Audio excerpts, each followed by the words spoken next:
Hello. When people hear Dungeons and Dragons, they usually picture dice, monsters, and maybe one guy at the table who takes his character voice just a little too seriously. But today we're celebrating something much bigger than a game. We're celebrating a cultural force that has shaped friendships, storytelling, entertainment, and even the way people grow. And I want to start with something surprising. Dungeons and Dragons makes people better at being people. In July of 2024, Forbes published an article by Dr. Allison Escalante. She's a physician and science writer who focuses on child development. And she explained that D&D measurably improves social skills, communication, and emotional intelligence. Not in a vague games are good for you way, but in a real research-backed way. She talked about how players learn cooperation, empathy, and problem solving because the game literally requires it. You can't fight a beholder alone. You can't solve a puzzle without listening. And you definitely cannot negotiate with a dragon if your party is arguing about who gets the magic sword. So yes, D&D teaches teamwork better than half the corporate retreats in America. But the impact doesn't stop at the table. Dungeons and Dragons has shaped modern entertainment in ways most people don't even realize. A 2024 article from Dungeon Master's Vault, written as part of their pop culture analysis series, breaks down how D&D influenced everything from narrative-driven video games to major TV shows. And the author isn't just guessing. They cite decades of media history. Shows like Stranger Things, Community, and The Legend of Vox Machina don't just reference D&D, they exist because D&D proved that audiences love collaborative storytelling. Even the structure of modern RPG games, like skill trees, party compositions, and character classes, all trace back to early D&D rulebooks. Lit RPG reads in an article written by Ken Chan, who specializes in the intersection of gaming and culture, goes even further. He argues that D&D didn't just influence entertainment, it helped create entire genres.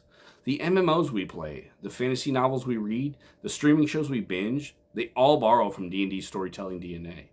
But here's the part I love the most. D&D doesn't just shape media, it shapes people.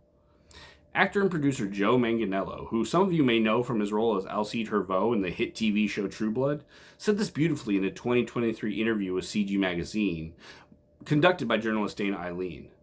Manganiello, who, let's be honest, looks like he was carved out of marble to play a barbarian, said that D&D is an art form, not just a pastime.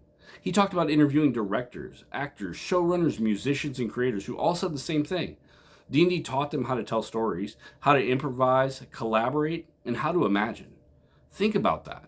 Some of the most creative people working today learned their craft not in film school or in writing workshops, but around the table rolling dice with their friends. And that leads to another reason we celebrate this game. D&D builds community in a world that desperately needs it. Lit RPG Reads points out that D&D groups often become long-term social circles, some lasting years or even decades. And Dr. Escalante's Forbes article backs that up. She notes that the game gives people a safe space to practice communication, confidence, and emotional expression. For shy kids or for anxious adults, or anyone who struggles to connect, D&D becomes a bridge. It's one of the few places where you can be yourself by pretending to be someone else. And finally, let's talk numbers. Because if we're celebrating something, it helps to know it's not just beloved, but also successful. Dungeons and Dragons is a cultural and economic powerhouse.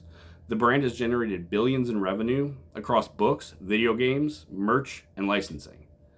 The Baldur's Gate 3 video game, built directly on D&D rules, won Game of the Year, swept awards across the industry, and became one of the most influential RPGs ever made. Streaming shows based on D&D worlds pull millions of viewers. The game's player base is the largest it's been in its 50-year history. So why does Dungeons & Dragons deserve to be celebrated? Because it teaches us how to work together. Because it shaped the stories we love. Because it turns creativity into a shared experience. Because it builds friendships that last. And because it continues to influence culture, art, entertainment on a massive scale.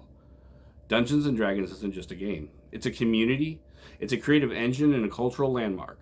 And it's one of the few things in life that gets better the more people you bring to the table. So today, let's celebrate D&D. Not just for the worlds it lets us explore, but for the worlds it helps us build together.